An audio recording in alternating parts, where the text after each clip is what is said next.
You know, I got this really neat headlight. I like it because I can just stick my hand up and turn it off, and then I put my hand up and it turns on. So I'll turn it off, turn it on.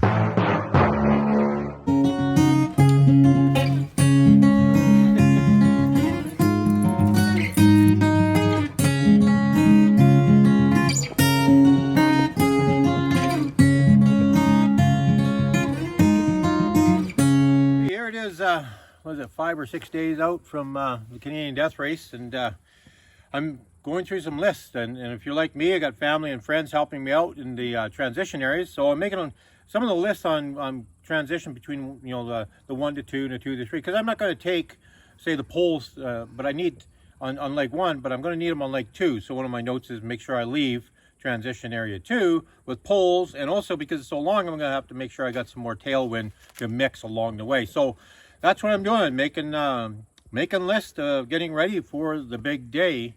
Not too much in running, but my past week I saw at least 50 kilometers of hills in my training, and some of it was the most notable was 2.5 hours of night running that took me into 1:30, 2 o'clock in the morning, running through the Kananaskis alone with my headlamp. So that would put down an 18 kilometers. That definitely has helped. And then I just finished the 5 Peaks at Beaumont in Calgary. That was an 11K and ran that at tempo pace. So lots of good training behind me. This week is going to be absolutely nothing but other than maybe a hike and maybe a small run. And this video we've got a nice trail, one of my favorites, which is the Mesa Back Door to show you. And we're going to do an interview with the completer. So that's up next. So let's go see what's going on. Hey, I'm glad you could join us here. My name is Dale, and I'll be interviewing a person by the name of the completer of the Canadian Death Race. So welcome. Hey, Dale, thanks for inviting me, and it's great to be here with your viewers. Some questions about your solo attempt at the Canadian Death Race. That's just a week away. So if you're ready to go. Absolutely. If you got questions, fire away. So the first question is actually pretty easy. When did the Death Race actually start? When was its first inaugural year? I thought there was going to be tough questions.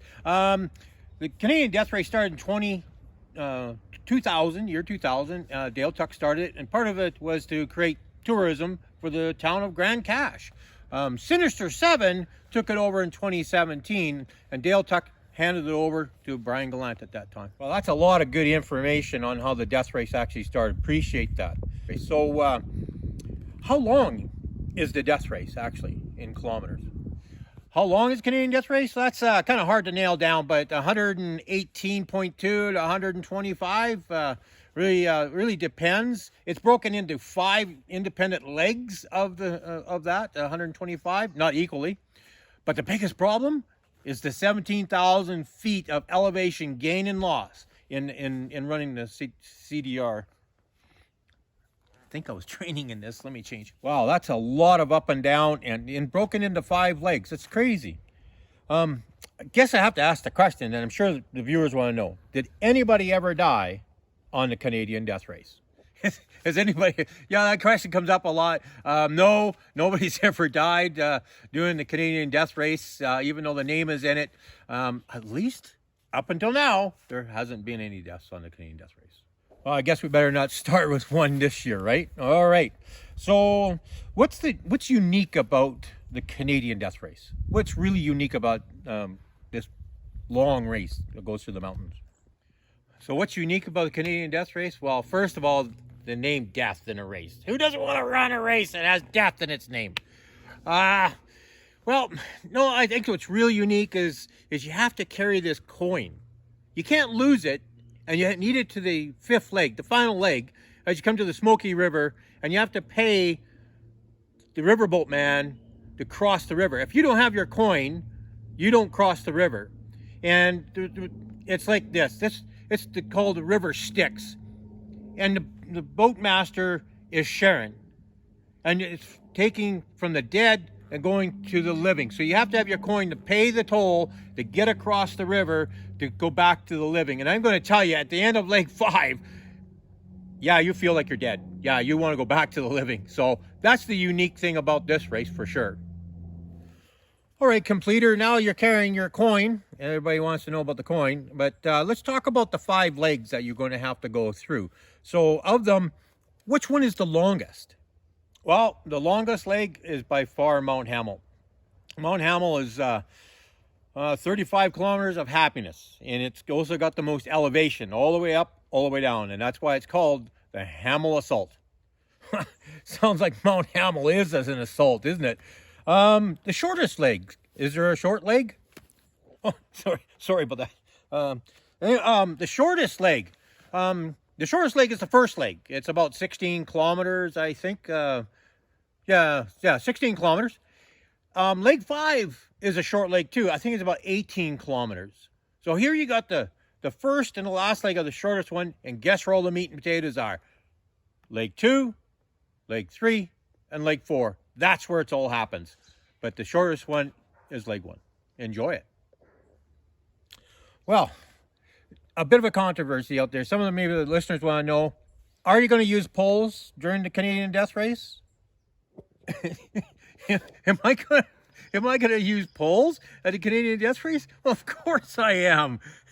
Legs 2 and 4 demand you to use poles on the up. Flood and Grande, all the way up, and Hamell, you'll be on them for 2 hours just pushing your way to the top of Hamell. But one thing is that I'm going to also use is leg 5, and that's because I'll need them to help me stand up, because by the time I get to there, those legs are going to be like jello. All right, so you are going to use poles, and you're going to use them in leg 5 because you think by that time you're not going to be able to stand up. That's pretty unique. Anyway, let's move on to one of the last few questions. What do you think the toughest part of the Canadian Death Race is, above all? What's the toughest part? What's the toughest part of the Canadian Death Race? You know, there's long stretches of ups and lots of downs and everything else, but the one that seems to create most fear is actually the 3-4 time cutoff. That cutoff claims more runners, and what also will happen is runners that do make it have pushed themselves too hard and now will fail to make the amber loop cutoff on the Hamell Assault leg. So yeah, the toughest part is being able to meet the time on the 3-4 split, but having enough to get to the end of the race after getting there. That by far is the toughest part. Good question, though. Hey, thanks for taking out the time of your day and your training, of course, completer, to come and talk with us today. And thanks to the listeners tuning in. We'll ask you anything else you would like to add to this little interview that we're having out here. So the floor is yours. Hey, if the forest floor is all mine. Hey, thank you very much for taking the time out of your time to ask me these tough questions and share them with your viewers, which are my viewers, obviously. And I'd like to say thank you for the subscribers and people have given me comments along the line and encouragement as well. I hope it's been entertaining, and I hope to see you there at the Canadian Death Race at the line. And come and say hi, and let's run together and enjoy the race, because that's really what it's all about. Is even if we don't complete, we've had fun trying, and we kept fit doing it. So see you on the trails. This is probably one of my most famous or favorite trails, and this portion is known as the Mesa Back Door, and this is they run along the top to the summit. And if you get a chance to do this trail, by all means, don't skip it. It's a gorgeous trail, and the reward is absolutely amazing. Let's go enjoy the Mesa Back Door.